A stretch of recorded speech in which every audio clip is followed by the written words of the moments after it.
Now's the time to book those winter getaways, and travel writer Natalie Preddie joins us with one of her top picks in the Caribbean, St. Kitts. And we were just talking about this, and I'm like, you don't really hear a lot about St. Kitts. No, I know. Well, it's one of the smaller islands in the Lesser Antilles, and they've just started doing direct flights, which they didn't have before. And it's only from November to April. You can fly direct out of Toronto down to the island. And they only went into tourism in 2005. So prior to that, they exported sugar.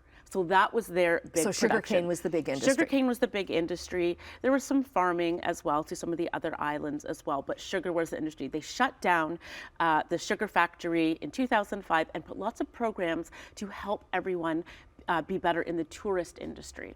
So they've moved into this. We're less than 20 years we're talking, and they've done such a beautiful job.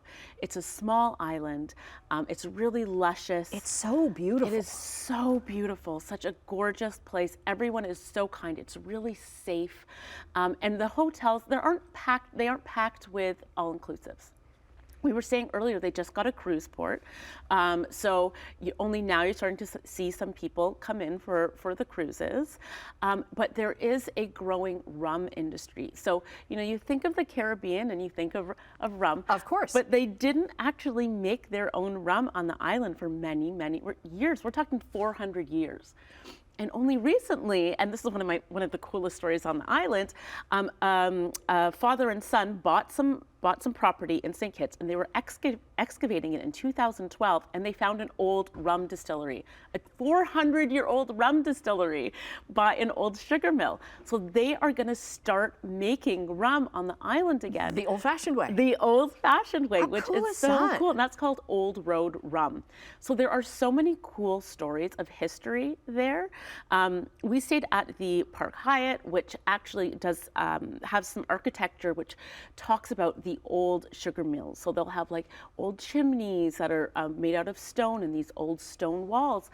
And there was a hotel that we went to called Belmont Farms, and it was actually listed in Condé Nast's 50 most beautiful things to see in the Caribbean. And it's on Kittition Hill, so up in the rainforest. There's monkeys around everywhere. You're heading to your room and they're watching you. And shut the door, the monkeys might come in. Stop it. But you look out onto this beautiful rainforest. It is so lush.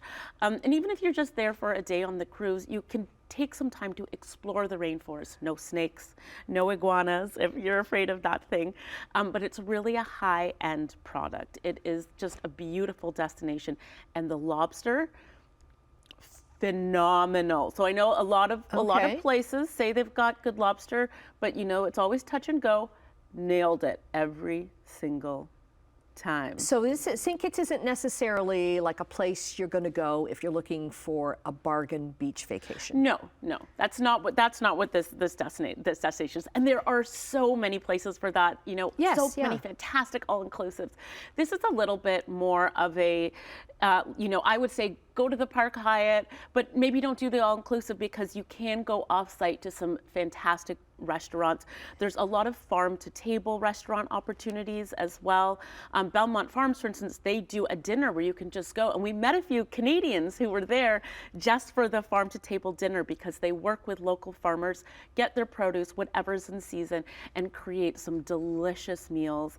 And of course, everything's based around family and based around the community that's created there.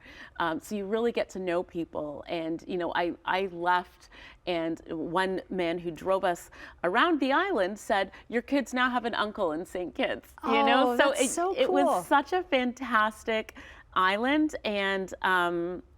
And they are inviting Old Road Rum, for instance. They're inviting people to be founding members of their new distillery. So they're really at the start of their tourism journey, and it's the perfect opportunity to head down there before all the crowds get there. Before all your friends get there. So how long of a flight is it then? Because you say it's in the Southern Antilles. So what other island is it close to? St. Bart's is by there. St. Eustace is around there. You might also know its sister island, Nevis. You may have heard of that. Okay. So it's a great trip, 5-minute boat ride across to Nevis. There's a Four Seasons there, which is quite famous. A lot of celebrities go there. There's a bar called Sunshines, and you can see pictures off the wall. Justin Trudeau has frequented there sometimes. And of course, that's where Alexander Hamilton was born. So they have a new Hamilton statue, which they just put up this year. Very You can cool. see where he was born. You can see the sugar mills that were around there. There's so much history for those who like some history. I can tell how much you love this island because you were just gushing about it even when we were talking during the commercial. So, okay, great tips here, and we'll get all your social media links up on our website, chch.com. Happy travels. Happy holidays.